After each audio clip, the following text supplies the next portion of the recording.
Daddy in the house. Come on. That's right. Here we go. Yeah. Di na tamad akong gumalaw, di na tamad din tumayo. Naitay, pasensya na kayo, dahil sabog lang talaga ako. Nay, tay, sensya na. Tinatamad lang ako eh. Kwento ko kung anong nangyari. Ito yon. Nakaupo sa sofa, sabi ko, teka muna, makapagsindingan ng isa.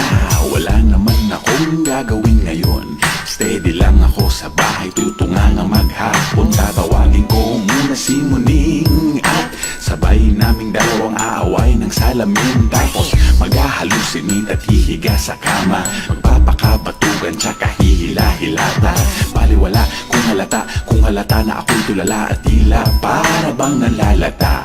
Mabagal ang aking pagkilos at pagsasalita ko. Eto na si tatay, parang nagdududa. Eto naman ako, praning tamang hinala. Pinipilit kong normal magsalita, pero parang ang hirap, hindi ko yata kaya. Sa mukha pa lang ni tatay, ako'y natatawahan. O tatay, wag muna kong utusan. O nanay, wag muna kong utusan.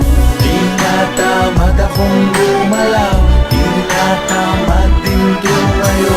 Naitay, pasensya na kayo, dahil sabog lang ako sa katon. Yeah, come on. Sabog lang ako sa katon. Alright, that's right, come on baby. Sabog lang sa katon. Maya kumakalam na ang sikmura, at sa di mapaliwanag parang gusto ko lang tsumisa. Teka, may dilema, may maliit akong problema. Walang kapagkain dito sa lamesa, at kahit sa kusina wala akong makita na foods. Sinong umubos? Wala na ako sa mood dahil medyo tong goods.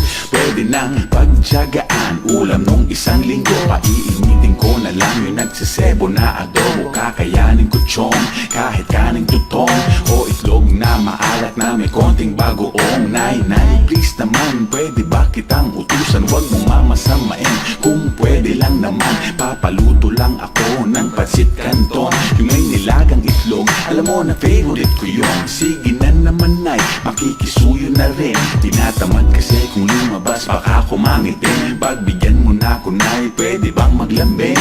Pabili sa may tindahan ni Aling Pasig ng ice tubig.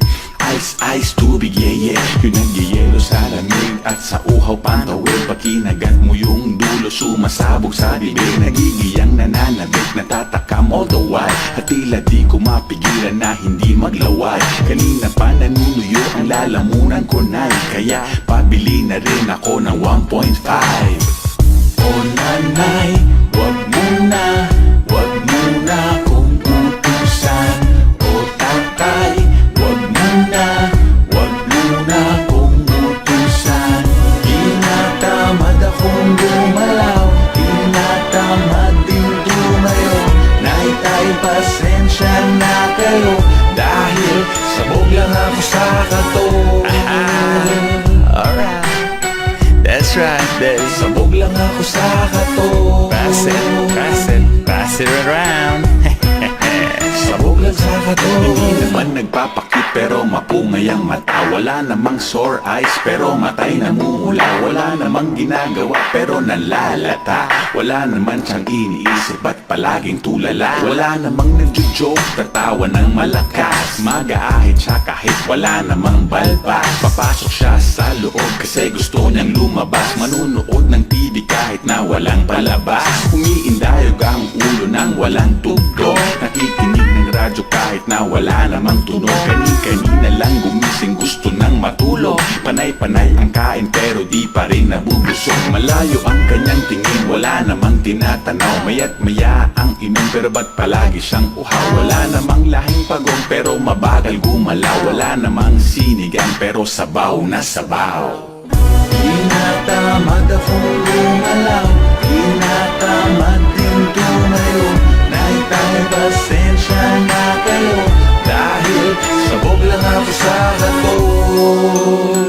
Oh, yeah. Happy lang. Sarap eh. Eto na. Come on.